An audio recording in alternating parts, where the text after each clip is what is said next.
Good evening, everyone. This is unscheduled impromptu live with Larry, mainly because I gave a few correction officers and deputies that I had the pleasure of speaking with earlier tonight my word that I would do this to clarify a couple of things. So, for no other reason than this is just a very quick update to clarify a couple of rumors and some things that unfortunately are floating around out there. So, earlier today I had the pleasure of meeting with some correction officers and deputies who came out to an open forum that I held out in Riverhead. I'm also going to be holding another one next week out in Yaphank in an effort to listen to their concerns, to hear what they'd like to have in the next sheriff, to hear some of the things that have been going on with them, and really for them to have an opportunity to hear me and my platform and the like. So. One of the rumors that's out there that's sort of rampant, so let's clear it up right now. I have political aspirations for one office and one office only. That's the office of sheriff, the one I'm running for.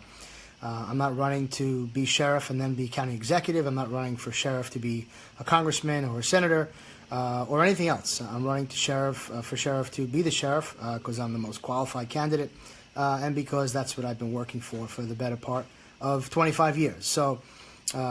From me to the men and women that were able to spend some time with me today, literally over 6 hours speaking to different groups. Thank you again for coming.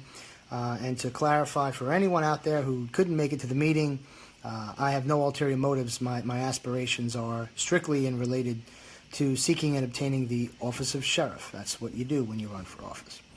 Number two, some things to point out. And again, early on I had asked directly to my opponent, let's just run on the issues. Let's just go, mano y mano, and let's let the people decide. And unfortunately, he has chosen, and his advisors have chosen many times to go the dirty route of politics, and it continues literally to this day. So here's a couple of things that are important to point out.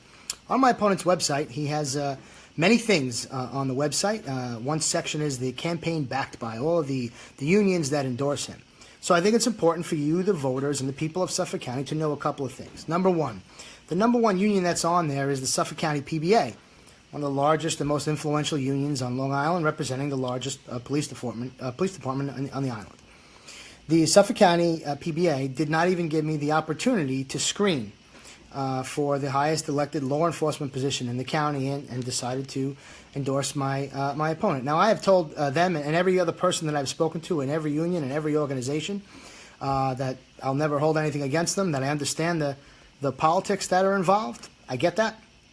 But I find it curious, and I hope that you, the voters, question why a police union would not even give someone the opportunity to screen. In many instances, these organizations have decided historically not to get involved when there's a primary and wait until after the primary happens. That's not the case here. To me, I find it very curious. The Suffolk County Deputy Sheriff's Union and the Suffolk County Correction Officers Union, who I've had great conversations with, have also decided to endorse and back my opponent. The Correction Officers Union gave him $10,000 from their political action committee. Again, something, and I've spoken to the people that are there and people that have been around for a while, uncharacteristically, unprecedented, never done before. And again, I asked the people to question why would that be? Why now? Why this race? Why this particular opponent? The Nassau County Deputy Sheriff's Association, never an opportunity to screen. Suffolk County Association of Municipal Employees, asked, never had an opportunity to screen. So the question is it endorsement? Is he actually backed by them? What does that really mean? If the other opponent, me, in the Republican primary, never had a chance to sit down and present your credentials, then what does the backing really mean? Quite frankly, and I know, having sat with the rank and file of many of these organizations, that the union is, they're supposed to represent the interests of their members. Perhaps they feel as though they did in this case, but in speaking to the rank and file, they feel differently. Some of them didn't even know that the endorsement took place and didn't even realize that this happened, and many of which Suffolk County DEA never had an opportunity to screen with them. Now, what is also very interesting is, if you look on the website, New York Police Chiefs Benevolent Association.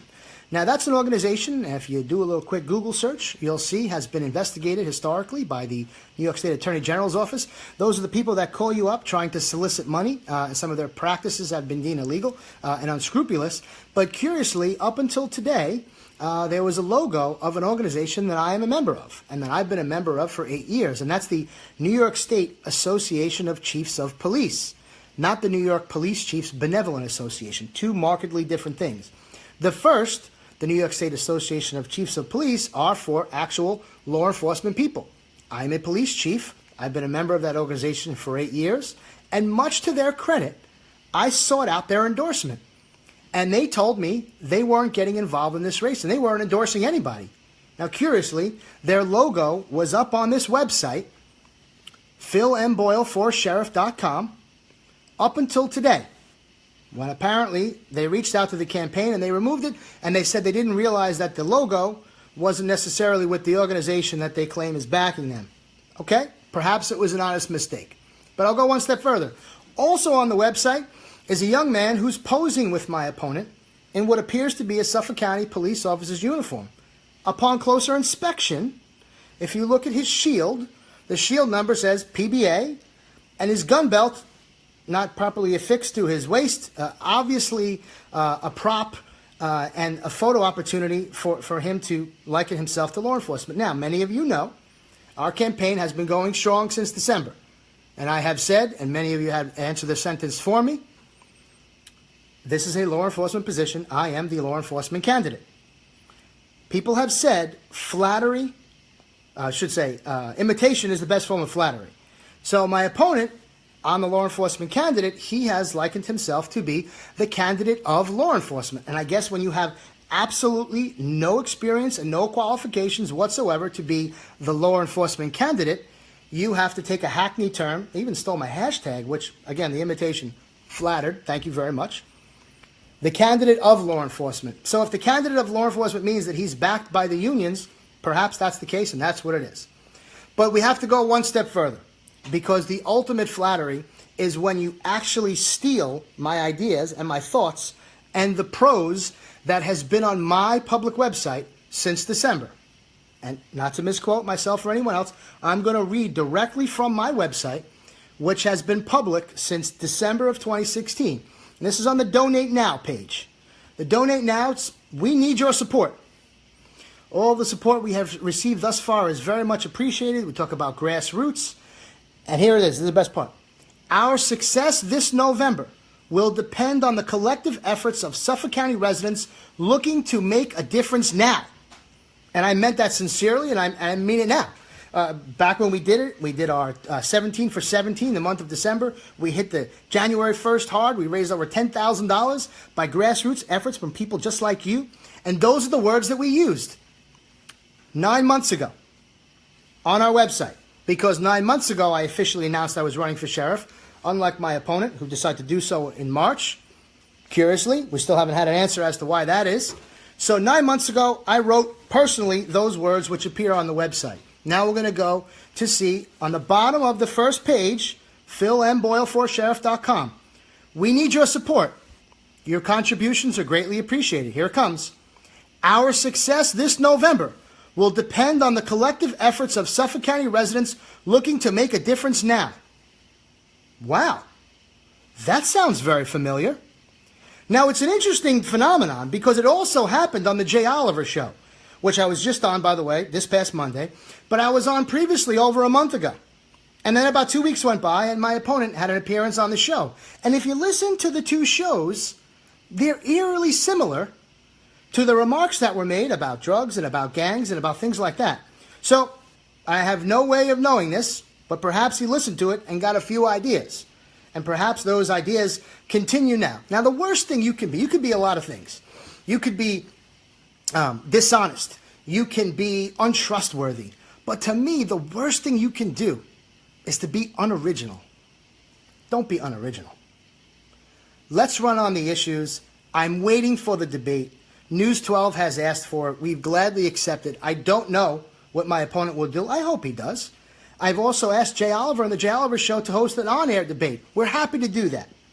Tonight, I met with deputies and COs that have legitimate concerns about their future, about the future of their organization, I would have stayed there talking to them all night. I stayed for 7 hours. If more had come, we wouldn't have left. And I'm happy to do that. Now, tomorrow, and the next day. For those of you listening who couldn't make it, send me an email, call me, text me. You have any questions, we'll continue to answer them all the way throughout. No problem whatsoever.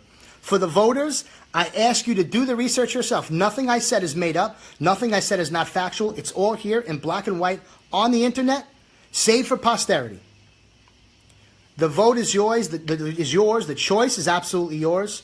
If you're a member of these organizations, and there's no harm, no foul, I don't hold any ill will towards any of these organizations. As I told the men and women tonight, my current position is the only position I've ever had in life that I'm not in a union.